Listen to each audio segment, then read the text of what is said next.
Hey guys, it's Darren here, and today I am going to go through what I do in the develop module on my images. So it will give you a rough overview of what we've got inside here and how I go around the image. Now, the first thing that I look at is over on the right hand side here is a histogram. I will turn this little triangle one in the top right corner, so anything that is overly bright and we're starting to lose detail, it will highlight in red so I can see my highlights.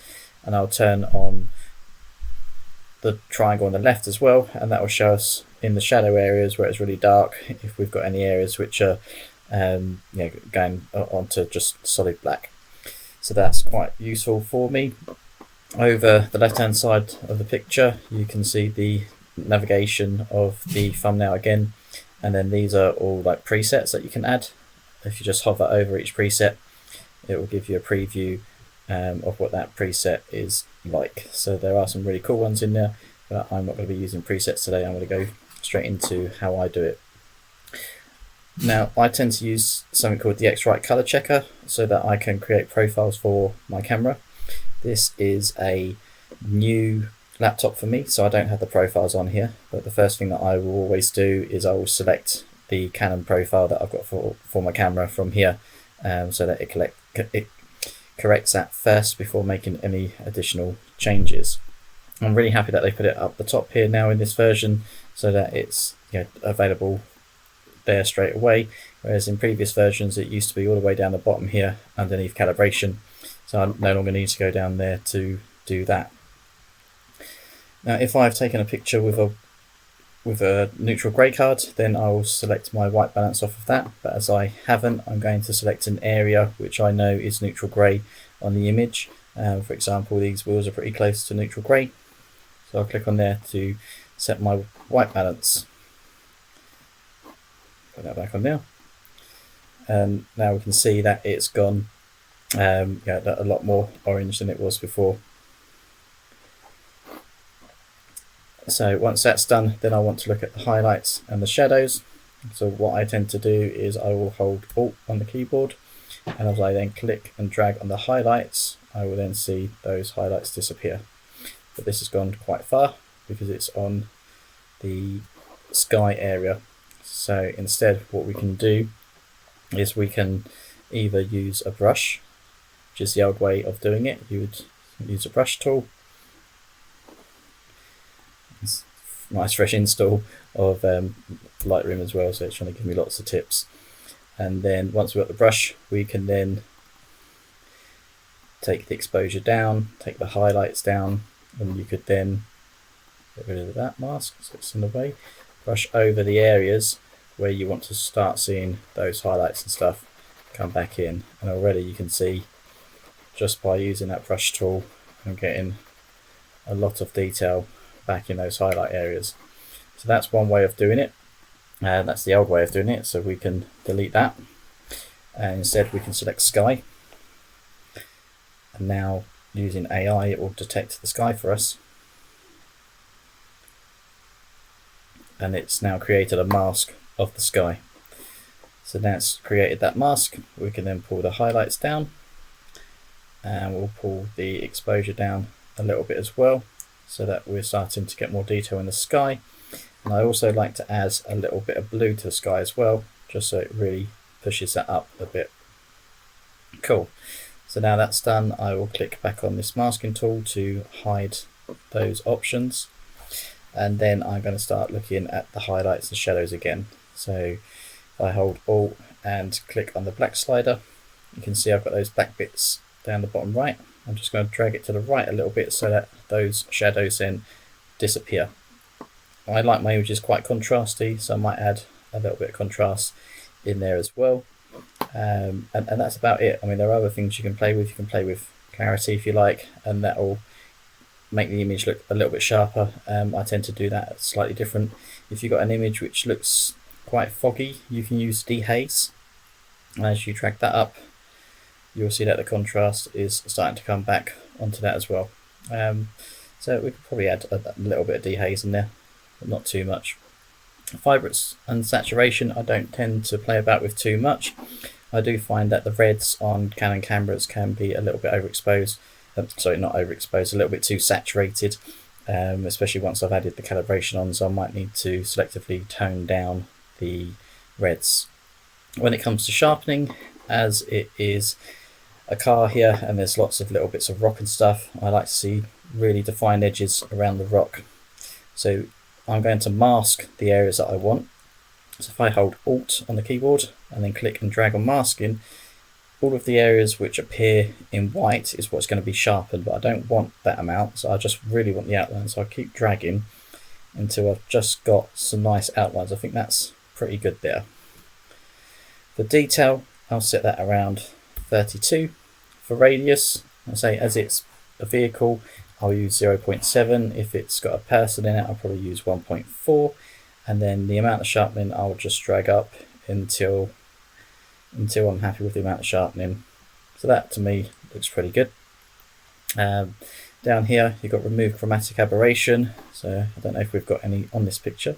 If we zoom in, sometimes you'll see along the edge between the sky and the object, you might get like a rainbow effect, so you have like red and blue lines and stuff, and that's chromatic aberration, and that's a defect within the lens. So if you was to tick remove chromatic aberration, it will remove some of that for you.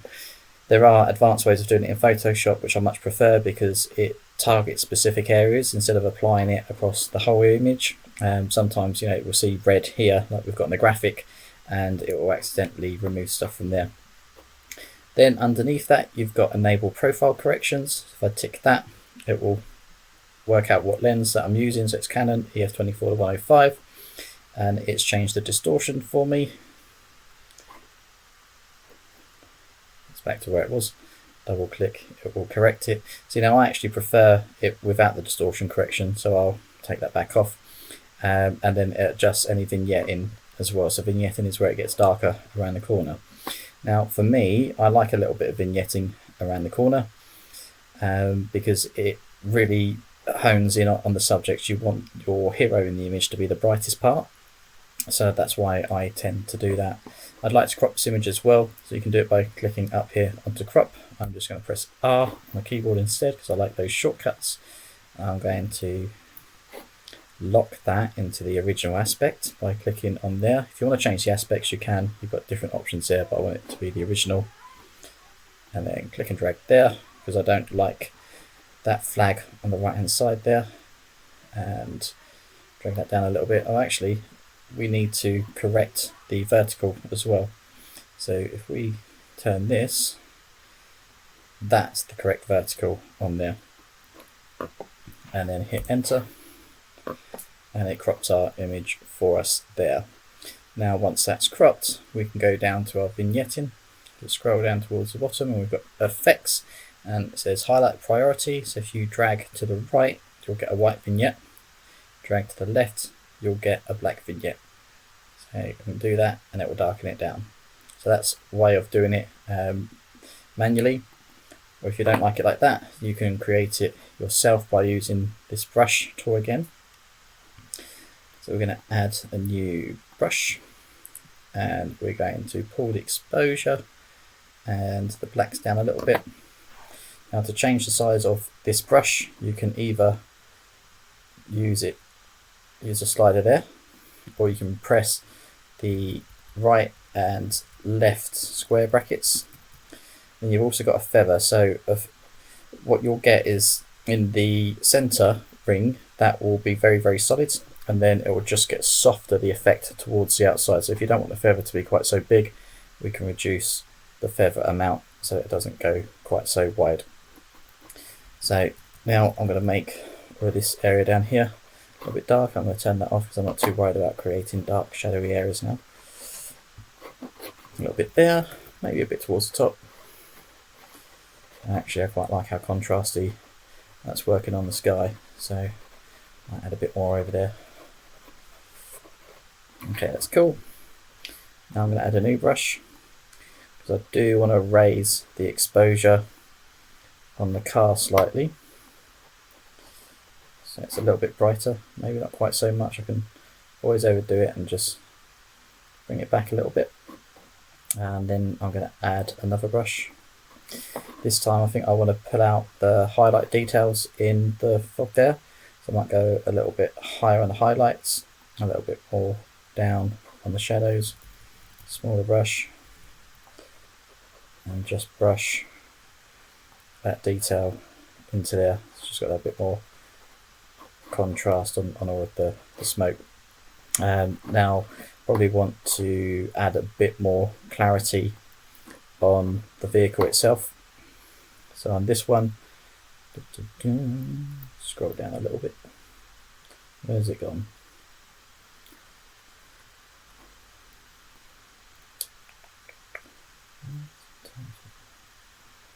I know it's here somewhere. Okay.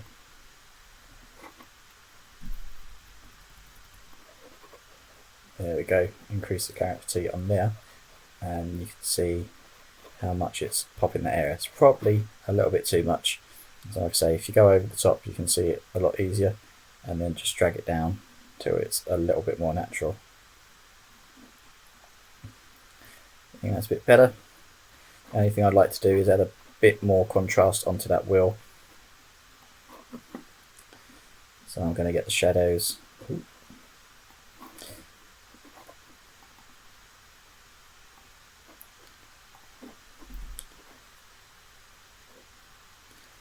Shadows and blacks. Make this smaller. It was a bit much. Then all we need to do is just pull that back afterwards, just so that we've got a little bit more contrast than we had before. We'll click off of that to see what we've got. And that is our final version.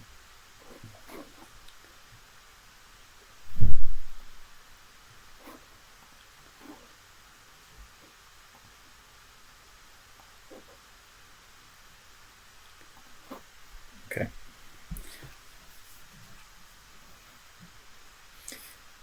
Okay, so that's the end of the... Okay, so now we've got those settings. If we wanted to apply those basic settings to the rest of the shots that we've got here, we can highlight all of them. I'll press Ctrl and A, make sure that we're still on this guy because this is the one that we want to copy the settings for. And then down here we've got a button that says sync. And we can choose what settings we want to sync. So we want to sync the profile, we want to sync the white balance, exposure, contrast, highlight, shadows, whites, blacks. We didn't do any texture, so that can come off.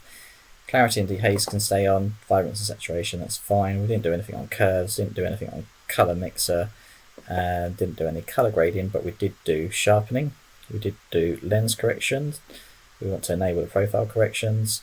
I'm not worried about cropping or transforming, so that's fine. We didn't use any lens blur. We did add a little bit of vignetting, but we took that off and did that manually. And yeah, all of those are fine. So if we then press synchronize and then go back, we should see these pictures start to change as it edits those and applies all of those settings for us.